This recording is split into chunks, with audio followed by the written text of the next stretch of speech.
वंदे मातरम, जय भारत। भाई राजीव दीक्षित अमर रहे। जय गौ माता, जय प्रकृति माँ। आज भारत की एक सबसे बड़ी समस्या है बेरोजगारी। मैं तो खैर इस समस्या को नहीं मानता, लेकिन इस राष्ट्र के 90% युवक इस समस्या को मानते हैं। आज हम आपको एक ऐसी कहानी दिखाने जा रहे हैं जो साक्षात गौ माता के साथ, जो बार बार हम कहते हैं कि जहाँ जहाँ गौ माता रहती है वहाँ वहाँ ज्ञान की नदियाँ बहती हैं, वहाँ वहाँ सुख की नदियाँ बहती है। गौ माता में गीता है, गौ माता में गंगा है, गौ माता में शक्ति है।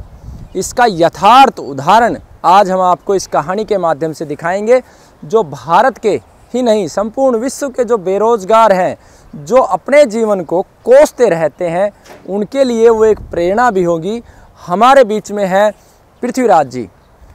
ये 27 मई 1996 में भारत से दुबई आए। दुबई वर्तमान में यूएई करके एक कंट्री है, जिसे मुख्य रूप से दुबई के नाम से जाना जाता है और पूरे विश्व में विख्यात है, ये फेमस है। मैं ये कहूँ कि पूरे विश्व से लोग यहाँ पे आते हैं। यहाँ पे आने के बाद इन्होंने ऊँटों का कार्य किया और मेहनत को ही साक्षात परमात्मा का दूसरा स्वरूप इन्होंने समझा।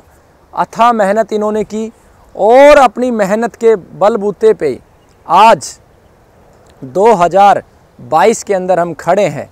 1996 से जो सफ़र हुआ, आज इन्होंने ना केवल स्वयं को बल्कि 500 से अधिक भारतीय लोगों को दुबई में रोज़गार दिया और भारत में गुजरात में भी 500 से अधिक लोगों को रोज़गार दिया। और इतना ही नहीं, इस गौ माता की सेवा के परिणाम से दुबई जैसे विश्व के विख्यात देश में, उस कंट्री में अपने पसीने का लोहा मनवाते हुए जो पंप मार्केट है, मोटर पंप मार्केट है, जो ज़मीन से पानी निकालने का कार्य करती है, उस पंप मार्केट में इस क्षेत्र में 60% से ज़्यादा शेयर इनका है। तो ये कहानी है एक मेहनतकश व्यक्ति की, एक ईमानदार व्यक्ति की, जिसका कदम कदम पे साथ देती है ये गौ माता जो पीछे आप देख रहे हैं। तो मैं बार बार आपको कहता हूँ कि ये सृष्टि जिस दिन जीव हत्या मुक्त होगी, उसी दिन मानव सुखी हो जाएगा। और ये जो बड़े बड़े चारों तरफ सीमाओं के रूप में कहीं कोई परमाणु बम बना रहा है, कहीं किसी ने बड़ी बड़ी फौजें खड़ी कर दी हैं, इससे मानव को सुख प्राप्त नहीं हो सकता। मानव के सुख के लिए मानव को, जो मानव की मूल 12 कलाएँ हैं, परमात्मा ने जो 4 कलाएँ वनस्पतियों को दी हैं, 8 कलाएँ जीवों को दी है और 12 कलाएँ मनुष्य को दी, उन 12 कलाओं का उपयोग करना होगा, तब जाके सुख की नदियाँ बहेंगी। तो आइए मैं मिलवाता हूँ आपको पृथ्वीराज जी से। सबसे पहले तो मैं आपको नमन करता हूँ आपके संघर्ष के लिए, आपके कार्य के लिए। जी, आप अपनी कहानी अपने मुख से एक बार सभी को बताएं। मेरा नाम पृथ्वीराज है। मैं राजस्थान का रहने वाला हूँ, बाड़मेर ज़िले का। और 96 में मैं आया था और यहाँ आके पंप का बिज़नेस किया और अभी 22 कंट्री में हम यहाँ से एक्सपोर्ट कर रहे हैं। दूसरी बात, हम ऐसे कंट्री में हैं जिसको हम यहाँ पे शेख जायद की भूमि बोलते हैं। हमारे राजा थे शेख जायद, वो बहुत पवित्र राजा थे, यहाँ के पवित्र राजा थे शेख जायद, उनकी भूमि है। तो हम जिस धरती को अपने यहाँ अपने पूर्वजों की धरती का नाम देते हैं, वहीं यहाँ पे एक शेख जायद की धरती है, अर्द ऑफ जायद इसको बोलते हैं। अर्द शेख जायद की धरती है। इस धरती में पवित्रता है। यहाँ कोई धर्म और यहाँ कोई जात पात की कोई बात नहीं होती है, यहाँ इंसानियत की बात होती है। और दुबई में जो रहने वाला सिर्फ इंसानियत सीखता है, धर्म नहीं सीखता है। धर्म तो कोई भी धर्म में आप जियो, कोई धर्म के, यहाँ तो हर धर्म से आप आराम से जी सकते हो। और मैं तो क्या है कि हिंदू धर्म से पैदा हुआ और इस्लाम धर्म को मैंने नज़दीक से देखा और इस्लाम धर्म के साथ जिया हूँ। तो ये बहुत बड़े पवित्र धर्म है। दुनिया के जो भी धर्म है सब अपने आप में पवित्र होते हैं। और अगर धर्म की बात करूं तो मैं इतना जानता हूं धर्म के बारे में, बाकी मैं ज़्यादा नहीं जानता हूं। लेकिन इस कंट्री में रह के हमने बहुत सारा सुख कमाया और बहुत सारा काम किया, बहुत पैसा भी कमाया और बहुत जीवन बड़ा आनंदमय हुआ। आखिर धीरे धीरे चलते चलते हमको समझ में आया कि ये थोड़ी सी गैस, एसिडिटी, ऐसी थोड़ी सी इंडाइजेशन, ऐसे इश्यू स्टार्ट हुए। तो खाने पीने में तो यहाँ ज़्यादातर नॉन वेज है, वेज है, सब चलते हैं। पेस्टिसाइड यहाँ ज़्यादा थी और पेस्टिसाइड तो बहुत पहले से ही खाते आए हैं। तो हमको समझ में आया कि इसका करें क्या। तो जब नॉनवेज पे ट्राई किया हमने, तो नॉनवेज खाते थे लेकिन उसे रिजल्ट नहीं मिला। आखिर हमने यही सोचा कि हमारे पहले क्या थे, हमारे पूर्वजन क्या थे, हमारे दादा क्या थे, वहीं जगह पे जाके रुकना पड़ेगा। नहीं तो ये हम जो ऊपर की तरफ चल रहे हैं ना, तो ये कहीं पे जाके हमारा खुद का अंत हो जाएगा। तब हमने विशेषज्ञों से और इधर वीडियो देखे, इंडिया के जो अपने भाई राजीव दीक्षित जी, भाई बहुत सारे लोगों के वीडियो देखे हमने, गुरुजी की वीडियो देखे और बहुत सारे महापुरुषों के बारे में पढ़ा सुना। तो हमको समझ में आया कि इसका इलाज तो गाय है। तो बाद में गाय भी बहुत सारे टाइप की गाय होती है, हमको इतना मालूम नहीं था। बाद में हमको विशेषज्ञों ने बताया कि भाई आप देसी गाय खरीदो। तो हमने देसी गाय रखी। जैसे ही गाय रखी और उनका दूध वूध पीना शुरू किया तो अच्छा फ़ायदा हुआ। उसके बाद में लगा कि और भी रिजल्ट नहीं मिल रहा है। तब हमने बोला गाय खाती क्या है। तब गाय को हमने ऑर्गेनिक खाना खिलाना शुरू किया। जब गाय को हमने देसी चीज़ खिलानी शुरू की, तब गाय की दूध के अंदर क्वालिटी बढ़नी शुरू हुई और हमको आनंद में स्टार्ट हुआ। और हमको लगा कि यार हम तो वापस सब जवानी की तरफ जा रहे हैं, बुढ़ापा तो सुमतर हो रहा है। तो ये है गाय। और गाय के बारे में बोले जितने कम है। और गाय किसी धर्म की नहीं होती है, गाय किसी जात की नहीं होती है। गाय तो अपने आप में पवित्र है और इंसान के लिए एक ऐसा जानवर है जो इंसान उसकी सेवा करेगा, उसका दूध पिएगा, उसका दही, उसके पंचकव्य खाएगा तो इंसान बड़ा आनंद में सुखीमय रहेगा। ये संसार की रीत है। और गाय तो लेती कम है, देती ज़्यादा है।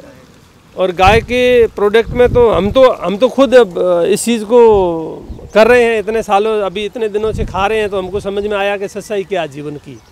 और यहाँ के लोग भी अपनी इस पशुधन को बहुत बड़ा पवित्र मानते हैं। पशुधन यहाँ के जो, मैं तो क्या यहाँ पूरा जिया हूँ इस ज़िंदगी को। तो मेरी कर्म भूमि है, अभिषेक जायद की भूमि तो मेरी कर्म भूमि है। तो मैं यहाँ जिया हूँ इस धरती को। तो यहाँ के लोग पवित्र मानते हैं हर पशु को। और बहुत मतलब ये यहाँ की पब्लिक के बारे में और यहाँ के लोगों के बारे में मेरे पास शब्द नहीं है कोई। यहाँ धरती के बारे में मेरे पास शब्द सब छोटे पड़ जाएंगे। और आपने भी यहाँ आके देखा है कैसा माहौल है यहाँ का। यहाँ का माहौल जैसा दृश्य भारत में या अन्य देशों में दिखाई देता है उसके ठीक विपरीत है।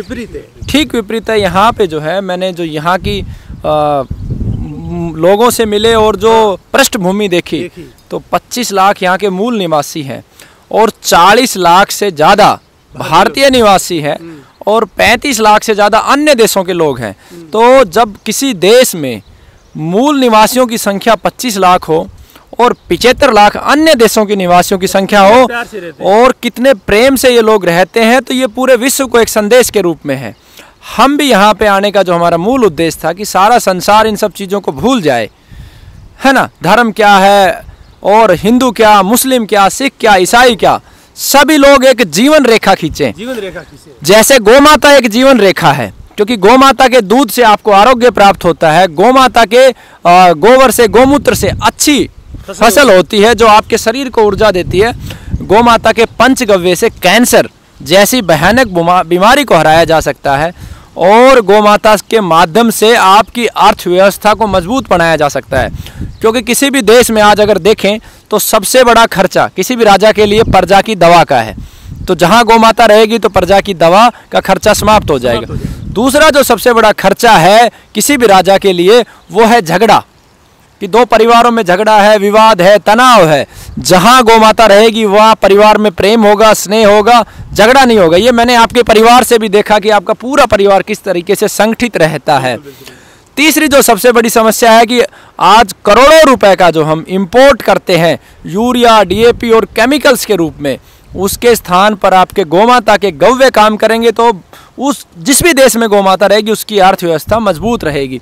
और चौथा सबसे बड़ा कारण है कि मनुष्य को जो 12 कलाएं हैं जो मनुष्य की परमात्मा ने दी हैं, वो 12 की 12 कलाएं गौमाता पूरी कर सकती। कि वो कला आपके अंदर आई तो उसका मूल कारण गौमाता थी। तभी आपने बड़े बड़े उद्योगपति देखे होंगे, लेकिन ऐसा उद्योगपति आपने नहीं देखा होगा जिन्होंने अपने साथ काम करने वाले सभी व्यक्तियों को अपना भाई बंधु समझा और उनके लिए दुबई जैसे देश में अच्छा दूध उपलब्ध करवाया, जहर मुक्त अन्न उपलब्ध कराया और जहर मुक्त सब्जियां उपलब्ध करवाई। ये कार्य 12 कलाओं से निपुण व्यक्ति ही कर सकता है। तो बार बार आपको नमन है, वंदन है। अब इनकी गौशाला की गौमाताओं के मैं आपको दर्शन करवा देता हूं।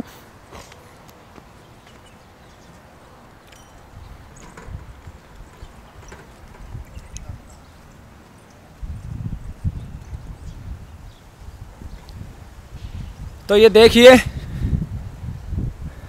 मूल रूप से एक बात और मैं सभी दर्शकों को कहना चाहता हूं कि बहुत सारे लोग फेसबुक, यूट्यूब और उसके ऊपर गोमाता वंदे मातरम, गोमाता की जय हो, गोमाता की रक्षा हो, बड़ी बड़ी बातें होती हैं। और जब हम उनको ये कहते हैं कि आप घर में एक गोमाता रखिए, गोमाता की रक्षा अपने आप हो जाएगी, फेसबुक और नारों से काम नहीं चलेगा, उस समय उनके जो तर्क होते हैं कि हम शहर में रहते हैं, हमारे पास जगह नहीं है। लेकिन जब मैं उनकी अंदर से गहराई में जब मैं जाता हूं तो पता चला कि एक फ्लैट उनका गुड़गांव में, अभी दूसरा खरीद लिया उन्होंने टपुकुड़ा में, तीसरा उन्होंने खरीद लिया रेवाड़ी में। अरे भाई, अगर गोमाता के प्रति आपका भाव है तो जब आप नए नए फ्लैट आप खरीद रहे हो, तो जिस प्रकार से पृथ्वीराज जी ने विदेशों से, मतलब ये गोमाता यहाँ की मूल प्रजाति नहीं है, ये पाकिस्तान से, क्योंकि जब इनसे हमारा संवाद हुआ कि देसी नस्ल का क्या महत्व है, तो ये भारतीय महाद्वीप यानी कि पाकिस्तान भी कभी भारत का हिस्सा होता था, वहाँ के क्षेत्र में साहिवाल, राठी और चोलिस्तानी ब्रीड आज भी बहुत अच्छे से है। तो पाकिस्तान से एक एक गोमाता 5-5, 6-6 लाख रुपए की ये लेके आए। किस लिए? क्योंकि इनकी जड़ें गोमाता से जुड़ी हुई थी। वो जो क्षेत्र है, मारवाड़ का जो क्षेत्र है, वहाँ प्रत्येक व्यक्ति के पास 100 गोमाताएं हैं। और उस गोमाता की और इनके पूर्वजों के जो संस्कार हैं, इनके पूर्वजों के ये संस्कार है गोमाता के दिए हुए, और ये संस्कार है मारवाड़ की उस पावन भूमि के, जिन्होंने संपूर्ण विश्व को एक संदेश दिया है। खैर, हमारे आने का जो यहाँ पे मूल उद्देश्य था कि जब हमसे इनका संवाद हुआ, ये शायद हमारी ज़िंदगी का पहला रविवार है जिस दिन हम गुरुकुल नहीं हुए, लेकिन जब इन्होंने गोमाता की फ़ोटो भेजी और जो एक विचारों का आदान प्रदान है, कहीं ना कहीं ऊर्जा एक दूसरे को खींचती है, तो हमसे नहीं रहा गया और हम यहाँ आए। और आने के बाद जो इनसे विचार हुए कि इनका जो मूल है ठीक हमारे जैसा है, हम भी चाहते हैं कि बीज बचे और हम भी चाहते हैं ज्ञान फैले। खैर, मैं चाहूँगा कि अंतिम शब्दों के रूप में एक बार गोमाता के सभी का चित्रण दिखा दें, और अंतिम शब्द मैं लेना चाहूँगा पृथ्वीराज जी से कि क्या संदेश वो पूरे विश्व को, भारत ही नहीं, क्योंकि ये जो हमारा YouTube चैनल है इसमें पूरे विश्व के 20 से अधिक कंट्रीज़ के लोग जुड़े हुए हैं, तो उनको क्या संदेश के रूप में आप देना चाहेंगे? क्या गोमाता, क्या धरती माँ, क्या प्रकृति माँ और क्या है संपूर्ण संसार? जी जी, थैंक यू कमल जी। मैं आपको मेरी जीवन की थोड़ी सी कहानी सुनाना चाहता हूँ उन लोगों को जो एक अपने आप को बोलते कि हम गरीब हैं और कोई बोलता हम अमीर हैं। मैंने दोनों ज़िंदगी जी है, जोग भी जिया और अमीरी भी जी है। लेकिन मैं आपको बोलूं कि जब फकीरी थी तब जीवन था, जब संघर्ष था तब जीवन था, जब अमीरी आई तब जीवन था, तब दोष आए तब भी जीवन था। तब मैंने इस निष्कर्ष पे पहुंचा कि मेरे पिताजी कैसे जिए वो टाइम था। मैंने ज़िंदगी का तीनों हिस्सों को देखा है, छोटी गाड़ी से बड़ी गाड़ी, बड़ी गाड़ी से उससे बड़ी गाड़ी, उससे बड़ी से बड़ी गाड़ी, पोर्स से लगा के मर्सिडीज से लगा के दुनिया की टॉप गाड़ियाँ, टॉप कंट्रियों में ट्रैवल करना, सब कुछ देखा। अब मैं इस निष्कर्ष के पहुंचा कि मेरे बेटों को मैं ये काम नहीं करने दूंगा। मेरे बेटे कोई जाके महंगा बैग खरीदने की इजाज़त मैं नहीं देने वाला हूँ। मैं बोलूँगा तुम 1 किलो का 50,000 रुपये घी का दे दो, लेकिन आप महंगे बैग से कुछ नहीं होने वाला है। क्यों? हम अंदर से पूरे भूखे हैं। बाहर से हम सिर्फ हमारी जो शिक्षा पद्धति है क्या नहीं है वो तो विशेषज्ञों का काम है, इसके ऊपर निष्कर्ष करने का मैं नहीं जानता हूँ। लेकिन हम अंदर से भूखे और बाहर से फुल है। तो मेरा ये आगे वाली जनरेशन को मैं सोचता हूँ कि वो ऐसा काम करे कि उनके पास गाय हो। पहली प्रायोरिटी है उनके पास गाय हो, उनके पास परिवार हो, संपन्न परिवार हो, उनके पास रिश्तेदारों के साथ बैठने का वक्त हो और उनके सभी धर्म की इज्जत करें, संपूर्ण विश्व को अपना परिवार माने। वसुदेव कुटुंबकम। वासुदेव कुटुंबकम, ये शिक्षा ही जीवन की सबसे बड़ी पद्धति है। आप दुनिया के किसी भी कॉलेज में आप निकाल दो बच्चों को, कुछ भी कर लो, लेकिन जब तक मूल रूप से वो अपने साथ कनेक्ट नहीं होगे, अपनी फैमिली के साथ कनेक्ट नहीं होगे, तो दुनिया की कोई भी 5 स्टार होटल से बैठ के आपको सिर्फ थोड़ी टाइम के लिए आनंद मिल सकता है, लेकिन जीवन से अंदरूनी आप खुश नहीं हो सकते। अंदरूनी खुश होने के लिए आपको स्वस्थ भोजन, यूरिया फ्री भोजन, नेचुरल भोजन, प्रकृति के साथ टच रहना पड़ेगा। जितना हो सके उतना प्रकृति के साथ टच रहोगे, उतना ही अपना जीवन आनंद में रहेगा। और मेरी एक छोटी सी क्षमता है, बोलने की क्षमता और करने की क्षमता। बाकी जो ये लोग अपना जीवन व्यतीत कर रहे हैं, पूरे इनको समाज को अपना वक्त दिया है, और हम भी अपने हिसाब से थोड़ा बहुत आने वाले टाइम में जितना कर सकेंगे करेंगे। लेकिन मेरी तो यही सब लोगों को है कि आप निकलो, इस डब्बा बंद ज़िंदगी से बाहर निकलो, चार दीवारी से बाहर निकलो और प्रकृति की तरफ जाओ। ये बीमारियाँ सब सही हो जाएगी। कुछ भी गैस, एसिडिटी, ये प्रॉब्लम, ये कैंसर वैंसर, ये सब हमारा अनडाइजेशन इश्यू है। अब डाइजेशन तभी सही होगा जब आप प्रकृति से टच होगे, नहीं तो आप बंद पैक जो खाना खाओगे और जो भी पैक वाले खाने खाओगे तो आपको क्या करेगा, वो खाना आंतों के अंदर मूवमेंट नहीं हो देगा और धीरे धीरे वो माइंड में सड़ के अपने आप को बीमार करेगा। थैंक यू, धन्यवाद। बहुत बहुत धन्यवाद, आपका भी बहुत बहुत धन्यवाद, आपने अपना कीमती समय दिया। वंदे मातरम, जय भारत। भाई राजीव दीक्षित अमर रहे। जय प्रकृति माँ, जय गौ माता।